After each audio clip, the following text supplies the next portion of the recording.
about the case of the Cuban Five, the men who were trying to protect their country from the right-wing terrorist Cuban community in the United States. You have 5 men who were trying to stop terrorism that ended up being put in prison by our government. And I'm here to hear Mr. Weinglass and to see what we can do to help these gentlemen that are now in our prisons.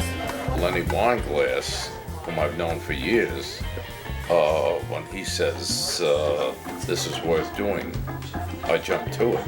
It is my honor to present to you Leonard Weinglass. I've been armed with a lot of friends and a lot of associates. And when I look around the room, I recall when I first came to Los Angeles to work on the Pentagon Papers trial. Stanley, of course, was heading up the defense team, and Mark Rosenbaum was working with us. And so it's kind of ironic that I'm back here again tonight, talking once again about similar subjects. I had to learn a lot, frankly, in beginning this case, because like most of you, I knew some. And anyone reading the papers knows some about U.S.-Cuban relations, but you really have to take the time to delve into the detail and the facts and the history to understand and appreciate the context in which this case arises. In the 42 years of what the Cubans might refer to as low-intensity warfare directed against Cuba by the mercenary force from southern Florida, organized and unfortunately in many ways trained and sometimes equipped by the U.S., the Cubans have suffered 3,400 killed. And that's a number that kind of resonates with us today because it approximates the casualties in New York. But Cuba is 1/25 the size of this country. And when a country the size of Cuba sustains 3,400 killed and an additional 3,000 who have been wounded and injured, it's something that affects every town and even affects most of the families. I've read Security Council minutes where the Cubans came like General Powell and they addressed the Security Council about a grave matter, actions directed against their country from the U.S., and they have gotten no response. And I've read the diplomatic traffic where the Cubans document the attacks against them, and they get no response from Washington. In 1996, there was an episode, the shooting down of 2 aircraft that flew from Florida to Cuba. And this shoot down led to the indictment of 1 of the 5. And his case involved a conspiracy charge, that he was involved in a conspiracy to commit murder because these 2 aircraft that were shot down contained 4 people, all of whom were killed. Never before in the United States has an individual been charged with a conspiracy to commit murder when another country, in defense of itself, had shot down aircraft that had violated their territorial waters. He was part of this group of 5, which came here in the mid-90s to monitor and to observe, informing the Cubans that there is a group that's about to launch an attack, that there is a group here called the Brothers to the Rescue, who, while they pretend to be an organization to rescue rafters, are in a field now practicing with pipe bombs. For 20 months before February 26, 1996, there were 25 overflights of Cuba by these groups in Florida. Each overflight was protested by the Cubans, and the U.S. did nothing. The advisor to President Clinton, who works out of the White House, Richard Nuncio, was subpoenaed and testified in the trial. And he said, we were watching these flights and we couldn't stop them. Interesting that they couldn't stop them politically, but they knew of them. And his aide wrote a memo, which was introduced into evidence in the trial, saying that we know there's going to be a disaster. The Cubans have been patient, but their patience is running out. And then in that 3rd week of February, 96, there was going to be a meeting in Cuba of a dissident group, and everyone knew that the group in Florida would overfly this meeting as a show of support. Nuncio knew it, he said it. Admiral Carroll knew it, he said it. The Cubans knew they were coming, and Gerardo, one of the five, was then told by the Cubans to make sure that he doesn't fly that weekend because they're attempting a confrontation. And it was on the basis of that message that the jury convicted him of a conspiracy to commit murder when those planes were shot down. On the morning of the shoot-down, the Cuban exile group called Brothers to the Rescue, which I had mentioned, filed their flight plan with the FAA in Florida. The FAA then notified the Cubans and told the Cubans that they were coming. There were 3 planes, 2 were shot down. The plane that survived tape recorded the traffic, and it was played to the jury. And you could hear the Cubans saying to them, turn back, you're entering a defended area. But you also heard on the tape the response of that pilot, and the response was laughter. And that plane, piloted by Jose Basulto, the head of the Brothers to the Rescue, who was a Bay of Pigs veteran, overflew Cuba, turned and came back.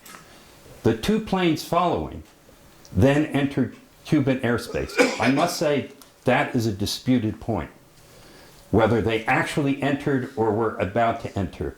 The difference, by the way, both the Cubans and the American side agree, is 20 seconds. Either they were 20 seconds into Cuban airspace or they were 20 seconds on the international side.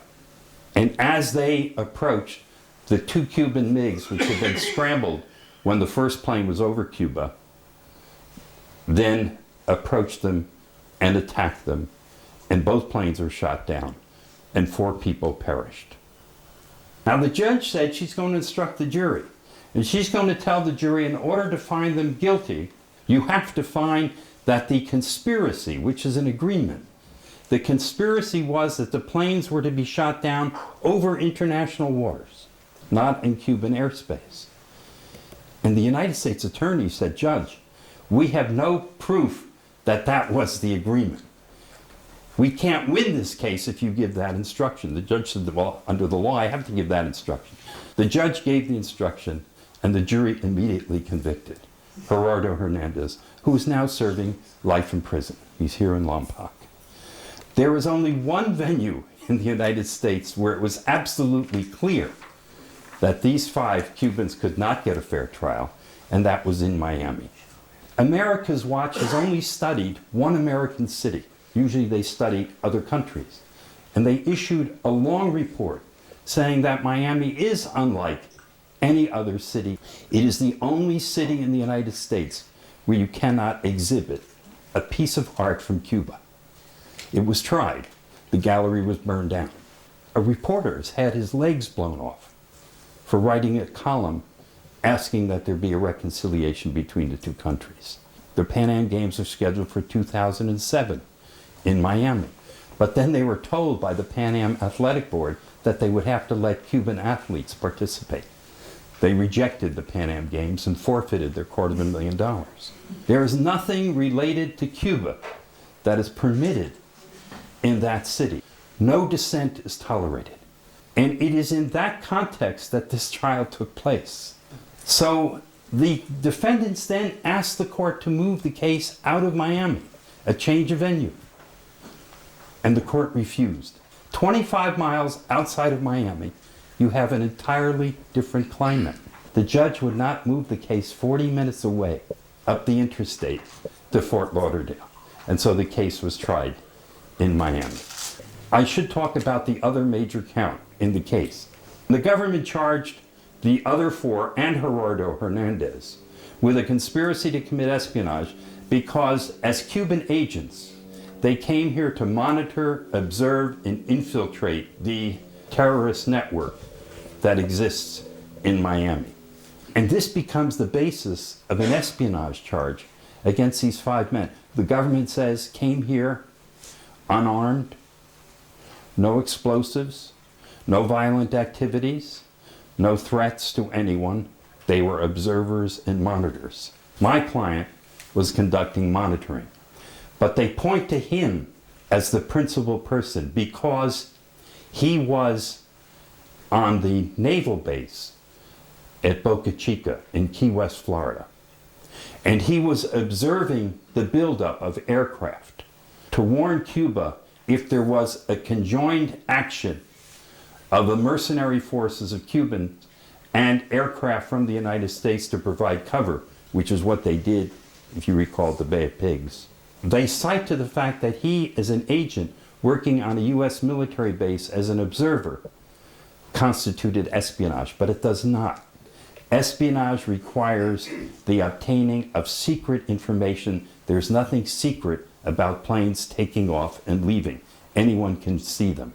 But the prosecutor argued that these five must have, at some point, planned to engage in the taking of secret information. Although we don't have proof that they did it, we believe that was the conspiracy. And again, this Florida jury promptly found them guilty of that conspiracy. We are now under appeal. The case is pending before the 11th Circuit Court of Appeals, which sits in Atlanta, Georgia.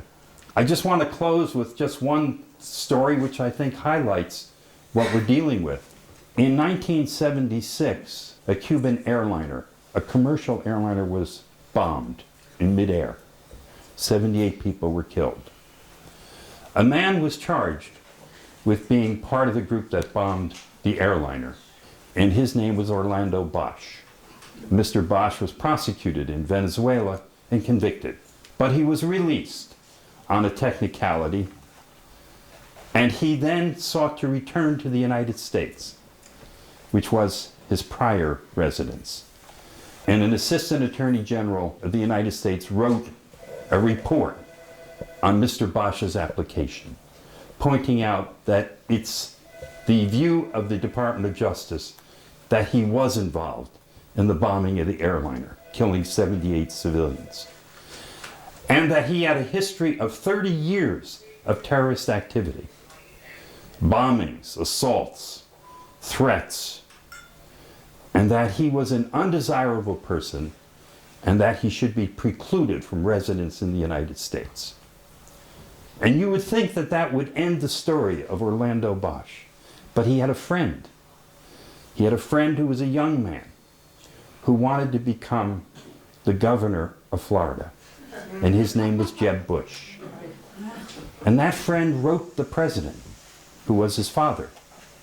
And he asked Bush Sr. to overrule the Department of Justice and to grant Orlando Bosch residence in the United States. And President Bush did that. Bosch now lives in Miami. He walks the streets of Miami, a free man. A man who the Justice Department said is the most dangerous man in the hemisphere, is accorded residence, while the five are serving life in 19 and 17 years respectively. But that's not the end of the story, because Orlando Bosch was defended by a young lawyer who this year has been nominated and placed on the Supreme Court of Florida by Governor Jeb Bush. And that young man is the grandson of Batista, the dictator of Cuba, who was replaced by the Castro government. And to me, that sums up the incredible condition that we live with in Florida, and the incredible injustice that has been done to these five men who are serving such hard time. One is here in California, one is in Wisconsin, one was sent to Pennsylvania, one to Texas, and my client to the infamous prison in Florence, Colorado. The rest of the country doesn't know, and the people in Florida are very attuned to it, and they do have the stranglehold on the policy. Orlando Bosch admitted to a Miami New Times reporter that he was engaged in shipping explosives to his underground comrades in Cuba to sabotage targets on that island. And he admitted this in December of 2001, just 2 months after 9/11. You described the jury pool, or the jurors selected, that is. Why were not peremptories or excuses for cause exercised? 16 prospective jurors knew the victims, the 4 victims, and they were excused for cause. Other jurors were excused because of extremely hostile attitudes. One juror actually told the truth. He was a retired New York Times reporter who covered Miami. And he said, "Judge," and I don't use this word very often, "this community is fascistic on Cuba." And that was from the New York Times reporter, who was promptly removed as a judge. How did this case get past the trial level without guild lawyers or anybody knowing about it? I mean, Cuban interests have been protected in New York and Washington for years by guild lawyers. How could it go all the way through a trial level with public defenders and not even, I mean, I'm a public defender, I'm not knocking them, but how did it get that far without political lawyers on this case? The fear was if you make the case public and political, and bring in the Cuban support that exists here, then the folks in Miami might react and they'll get a harsher sentence. I don't agree with that judgment. I think it was wrong. I can talk a little bit about the lawyers who defended them because they consulted me very frequently and they fought very hard. But I don't think they had a prayer.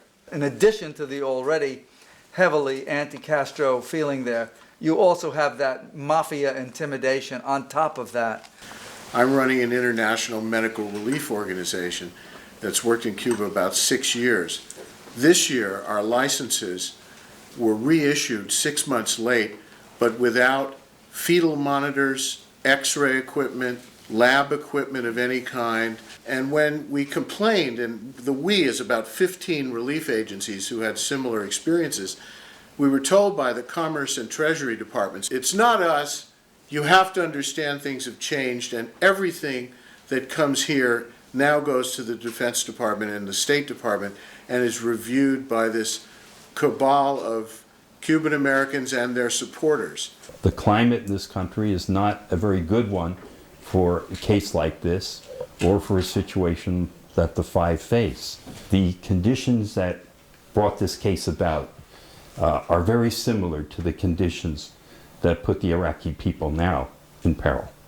Since there's been a growing number of corporate figures who want to do business with Cuba, not because they're fond of the revolution, but they see a business opportunity there, and this case is so eminently one of both political and needing to get public attention, is there any indication that any of these forces will help provide support for your efforts and at least get some publicity for the case? I was in Cuba about a month ago, and there were 150 American lawyers there who were not criminal defense attorneys, but were corporate lawyers. And what they were doing in Cuba is they were studying Cuban law because their clients are just waiting for that opening where they can then come in and do business in Cuba. But the country has opened incredibly. Last year there were 1.7 million tourists. Senator Murray had a question. It's more of a comment. Listening to your talk, Mr. Weinglass, about the facts and, step by step, that resonates much better than the tactic of making the men heroes to a conservative Republican. And having been to Cuba with a large group of business people, mostly conservative Republican agricultural interests, even the most conservative forces responded to the absurdity of the position of the Miami Cuban exiles. Congress is trying to come up with a bill that will restore the right to travel, that will end the embargo, and the Bush administration is adamantly opposed to it because it's an indicator of the growing strength of the mood in this country outside of Florida that we ought to somehow reconcile with Cuba. So I think there is a groundswell of opinion around that. But it also ought to include this case as well, because it is an issue between the two countries that has to be resolved. Mr. Weinglass, I had the pleasure last night to have dinner with Carmen and Isabel Gerardo mother and his sister. They asked me to express to you and to this crowd their eternal gratitude for your interest in her son and her brother's case. And they just asked me to say thank you for all of you. What we are doing right now is the prison solidarity work, writing them many letters, people around the world. Antonio just wrote us from Florence. He said, I have correspondence with 360 people around the world. We are now in preparation for a full ad in the New York Times to help break through this media silence. So let's do everything we can to free the five. Thank you. Thanks for coming tonight.